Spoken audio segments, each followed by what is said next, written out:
Top quality और consistent performance के लिए सिर्फ सिल्वर पंप नाम याद रखना। ಇವತ್ತು ರಾಜ್ಯದಲ್ಲಿ ಯುಗಾದಿ ಹಬ್ಬದ ಹೊಸತಡಕಿನ ಸಂಭ್ರಮ. ಆ ಸಂದರ್ಭದ ಹಿನ್ನೆಲೆಯಲ್ಲಿ ಈಗಾಗಲೇ ಕೂಡ ಮಾಂಸ ಪ್ರಿಯರು ಮಧ್ಯರಾತ್ರಿಯಿಂದಲೇ ಕೂಡ ಮಾಂಸವನ್ನು ಖರೀದಿ ಮಾಡಲಿಕ್ಕೆ ಮುಂದಾಗ್ತಿರುವಂಥದ್ದು. ಸದ್ಯ ನಾನು ಈಗಾಗಲೇ ಮೈಸೂರು ರಸ್ತೆಯಲ್ಲಿರುವಂತಹ ಪಾಪಣ್ಣ ಮಟನ್ ಸ್ಟಾಲ್ನ ಮುಂಭಾಗದಲ್ಲಿದ್ದೀನಿ.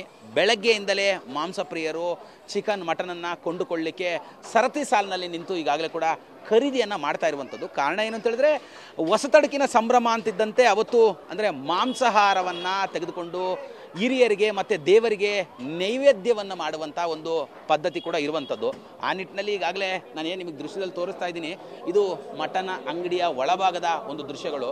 ಸಾಕಷ್ಟು ಜನರು ಬೆಳಗ್ಗಿನಿಂದಲೇ ಅಂದರೆ ಸಾವಿರಾರು ಸಂಖ್ಯೆಯಲ್ಲಿ ಈಗಾಗಲೇ ಮಾಂಸವನ್ನು ಖರೀದಿ ಮಾಡಲಿಕ್ಕೆ ಮುಂದಾಗ್ತಿದೆ. ಅಂದರೆ ಈಗ ನಾನೇನು ತೋರಿಸ್ತಾ ಇದ್ದೀನಿ, ಈ ಭಾಗದಲ್ಲಿ ಮಾಂಸವನ್ನು ತೂಕ ಹಾಕಿ ಕೊಡ್ತಾರೆ. ಅಂದರೆ ಅವ್ರಿಗೆ ಎಷ್ಟು ಬೇಕೋ ಅಷ್ಟನ್ನು ತೂಕ ಹಾಕಿ ಕೊಡ್ತಾರೆ. ಎದುರುಗಡೆ ಭಾಗದಲ್ಲಿರುವಂತಹ ಮತ್ತೊಂದು ಶಾಪ್ನಲ್ಲಿ ಅದನ್ನು ಕಟ್ ಮಾಡಿಕೊಡ್ತಾರೆ. ಅಂದರೆ ಎಷ್ಟು ಮಟ್ಟಿಗೆ ಜನ ಇದ್ದಾರೆ ಅನ್ನೋಂಥದ್ದನ್ನು ತೋರಿಸ್ಲಿಕ್ಕೆ ಈ ಒಂದು ಉದಾಹರಣೆಯನ್ನು ಕೂಡ ಕೊಟ್ಟೆ. ಅಂದರೆ ಈ ಭಾಗದಲ್ಲಿ ಮಟನ್ನ ಕಟ್ ಮಾಡ್ತಾರೆ, ಎದುರು ಭಾಗದಲ್ಲಿ ಪೀಸ್ ಆಗಿ ಅದನ್ನು ಮಾಡಿಕೊಡುವಂಥದ್ದು ಕೂಡ ಈಗಾಗಲೇ ಮುಂದಾಗಿರುವಂಥದ್ದು.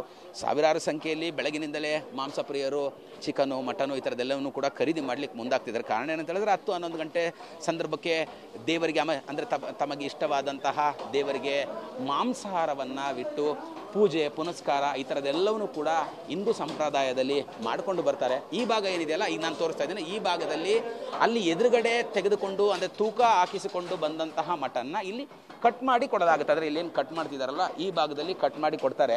ಕಟ್ ಮಾಡಿದಂಥ ಮಾಂಸವನ್ನು ತೆಗೆದುಕೊಂಡು ಹೋಗ್ತಾರೆ. ಸಾಮಾನ್ಯವಾಗಿ ರಾಜಧಾನಿಯಲ್ಲಿ ಈಗಾಗಲೇ ಕೂಡ 800ರಿಂದ 900 ರೂಪಾಯಿವರೆಗೂ ಕೂಡ 1 kg ಮಾಂಸ ಮಾರಾಟವಾಗ್ತಿದೆ. ಅಂದರೆ ಪಾಪಣ್ಣ ಮಟನ್ ಸ್ಟಾಲ್ನಲ್ಲಿ 850ರಿಂದ 900 ರೂಪಾಯಿವರೆಗೂ ಕೂಡ ಮಟನ್ ಈಗಾಗಲೇ ಕೂಡ ಸೇಲ್ ಆಗ್ತಿರುವಂಥದ್ದು.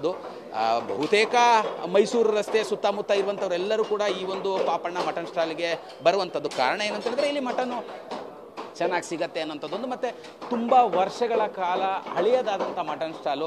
ಸಾಕಷ್ಟು ಜನರು ಕೂಡ ಇರ್ತಾರೆ, ಅವರು ತೆಗೆದುಕೊಂಡು ಹೋಗ್ಲಿಕ್ಕೆ ಬರ್ತಾರೆ ಅಂತೇಳಿ. ನನ್ನ ಜೊತೆಲಿ ಸಾಕಷ್ಟು ಜನ ಮಾಂಸ ಪ್ರಿಯರು ಕೂಡ ಇದ್ದಾರೆ. ನಾನು ಅವ್ರನ್ನೇ ಮಾತಾಡಿಸ್ತಾ ಹೋಗ್ತೀನಿ.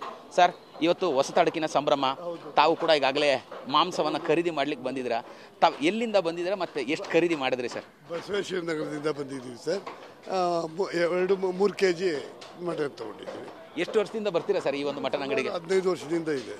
ಅಂದರೆ ಏನು ವಿಶೇಷ ಸರ್ ಇಲ್ಲಿ ಮಟನ್ ತೆಗೆದುಕೊಂಡು ಹೋಗ್ಲಿಕ್ಕೆ? ಅಂದರೆ ಅಲ್ಲಿಂದ ಬರ್ತೀರಾ ಅನ್ನೋಂಥದ್ದಕ್ಕೆ ಇರುತ್ತೆ ಅಂದ್ಬಿಟ್ಟು ಇದಕ್ಕೆ ನಾವು ಬರ್ತಾ ಇದ್ದೀವಿ ಸರ್. ಸಾಮಾನ್ಯವಾಗಿ ನಿಮಗೆ ಗೊತ್ತಿರುವಂತೆ ಮಾಂಸಾಹಾರವನ್ನು ತೆಗೆದುಕೊಂಡು ಅವತ್ತು ಭಗವಂತನಿಗೆ ಅಂದರೆ ನೈವೇದ್ಯ ಮಾಡುವಂಥದ್ದು, ದೇವರಿಗೆ ಇಡುವಂಥದ್ದು, ತಮ್ಮಲ್ಲಿ ಏನು ಪದ್ಧತಿ ಇದೆ ಮತ್ತು ಯಾವ ಥರವಾಗಿ ಸಿದ್ಧತೆಯನ್ನು ಮಾಡ್ಕೊಂಡಿದ್ದೀವಿ? ಪದ್ಧತಿ ಅಂದರೆ ವರ್ಷದ ಅಡಕು ಅಂತೀವಿ. ಆ ವರ್ಷದ ಅಡಕು ನಾವು ಇದು ಮಾಡ್ತೀವಿ ಅಷ್ಟೇ.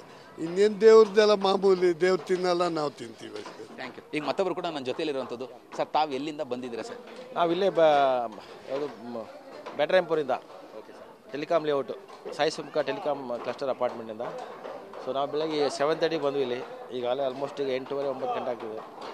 ಏನು ವಿಶೇಷ ಸರ್ ಅಂದರೆ ಇಲ್ಲಿ ಮಟನ್ ತೆಗೆದುಕೊಳ್ಳುವಂಥದ್ದು ಮತ್ತು ಇವತ್ತು ಮಾಂಸಾಹಾರವನ್ನು ಮಾಡುವಂಥದ್ರ ಬಗ್ಗೆ ಹೇಳುವಂಥದ್ದಾದರೆ?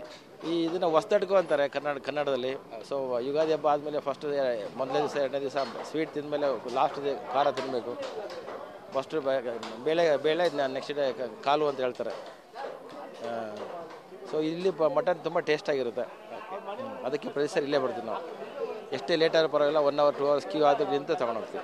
Thank you sir. Thank you. ಇವಿಷ್ಟು ಕೂಡ ಮಾಂಸದ ಅಂಗಡಿಯಲ್ಲಿ ಮಾಂಸವನ್ನು ಖರೀದಿ ಮಾಡಲಿಕ್ಕೆ ಬಂದಂತಹ ಗ್ರಾಹಕರು ಹೇಳ್ತಿರೋಂಥ ಮಾತು. ಕ್ಯಾಮ್ರಾ ಪರ್ಸನ್ ರಮೇಶ್ ಜೊತೆ ಕಿರಣ್ ಸೂರ್ಯ, TV9